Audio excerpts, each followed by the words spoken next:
Good afternoon, boys and girls. This is Dr. Liz and Prince, and I am here to tell you a story. I decided to start this channel after decades of friends and family telling me that I needed to tell my stories. So today's story is going to take place in Hollywood. Let's file this under Hollywood Tales. A little backstory: I graduated from Carnegie Mellon with a degree in theater. This is like one of the world's best drama programs. I'm very proud to have done it. Immediately after that, I began teaching drama, and a lot of my students would say, Miss Liz, what is Hollywood like? And I was like, I don't know, right? So moved to Hollywood, and a lot of things happened there, but today is going to be the story of the day I threw in the towel. I was in a play, a very long running play in Hollywood, not on Hollywood Boulevard, but off Hollywood. And this play had been going on for a really long time. It had a cult following. I'm not going to give you any more details because I'm about to talk mad shit. The director of said play was just an absolute, just batshit crazy, right?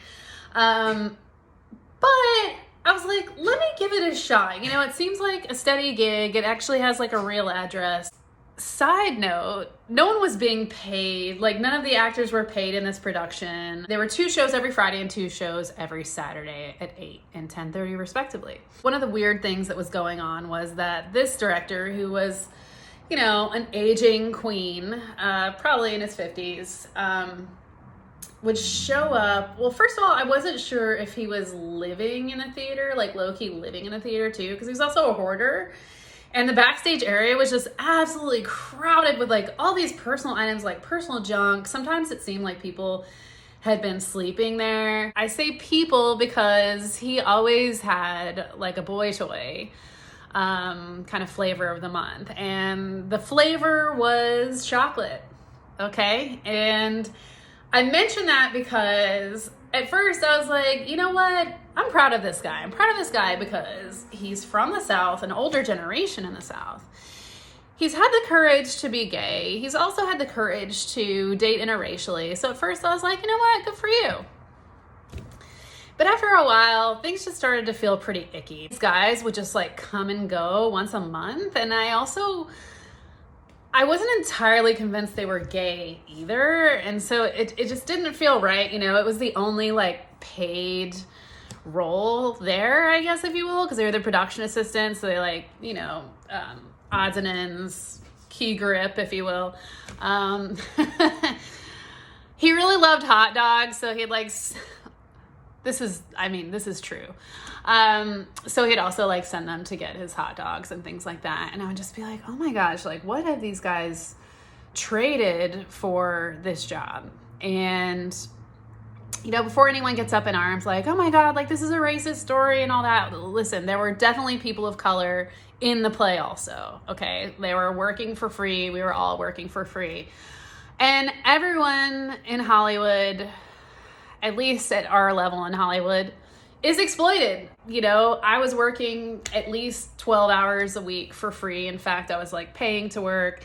A lot of the male actors in our production had to do lots of scenes with their shirts off and stuff. And you're just why is that even necessary? Not to mention, in both of these productions, every Friday and Saturday night, I had the shit beat out of me. And not literally, it was, stage combat, but it's actually really emotionally exhausting. The last evening I was in the show was a Halloween weekend, and there was a key role in the play where it was a non-speaking role.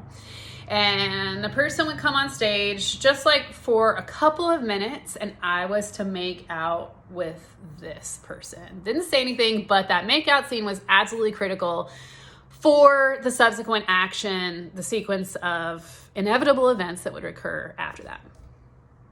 So said evening, actors 1, 2, and 3 did not show up, right? We did have understudies and we did have rotating casts, so none of the actors for this role showed up, and the production boy was also MIA. So what does the director do?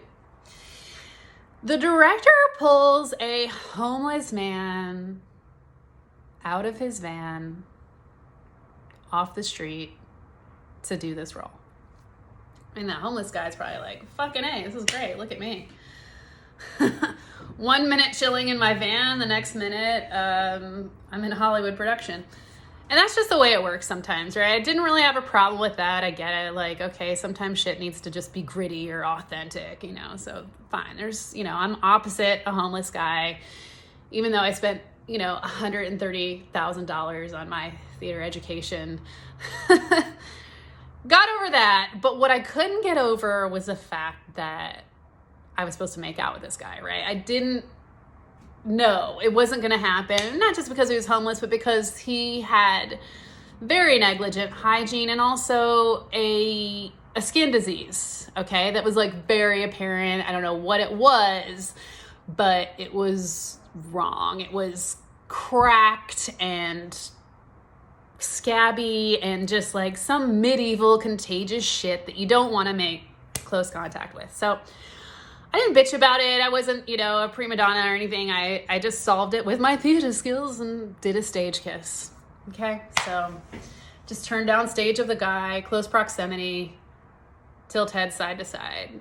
It appears as if you kissed the person, but you didn't really do it, which is, you know, not a common practice much anymore in Hollywood. Like, a lot of people don't have classical training anyway, so most people just end up sucking face. And I didn't bitch about it. I solved the problem. I did the stage kiss.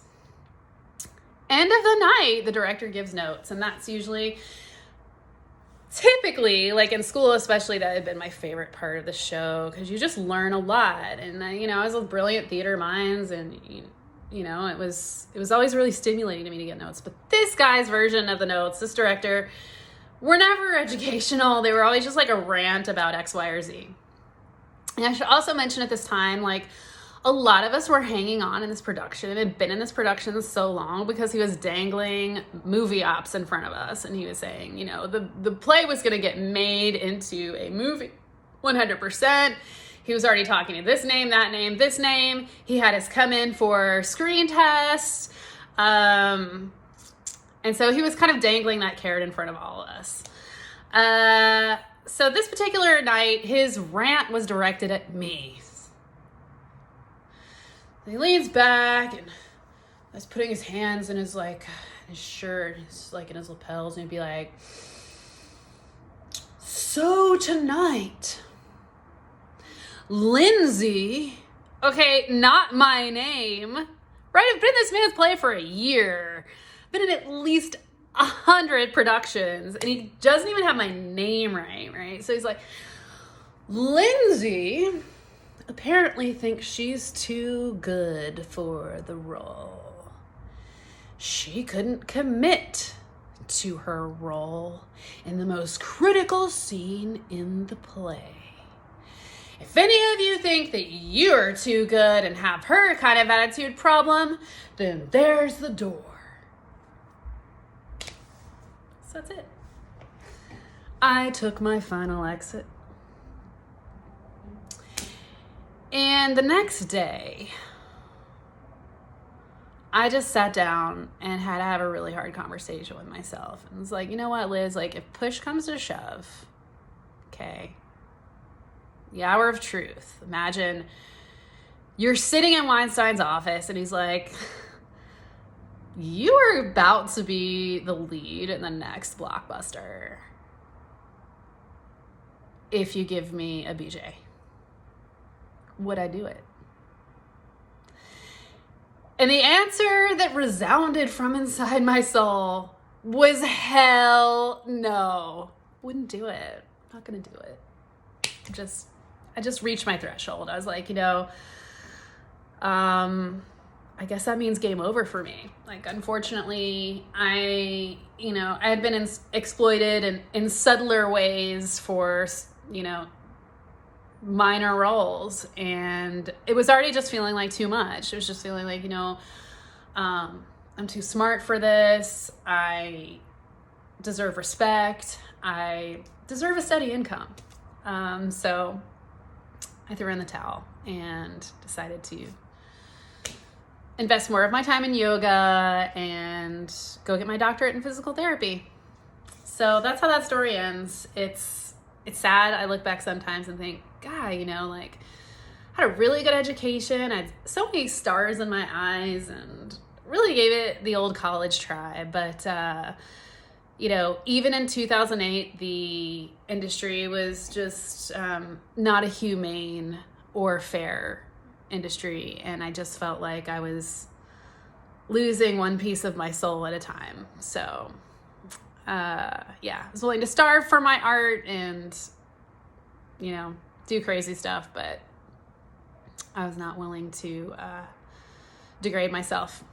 So that is that story, you guys. Please comment if you like the story, if you enjoyed the story, you know, let me know, like, what would you have done? You know, what would you do, right? Would you have made out with a homeless guy? Would you have run away with one of the hot dudes? Would you have tried to stick in there and see if you would have got a great movie deal? Like, what would you have done? Or just let me know that you really like the story and you want to hear others, because there are many more where that came from. Thank you so much for listening, you guys. This is Liz, and this has been Storytime.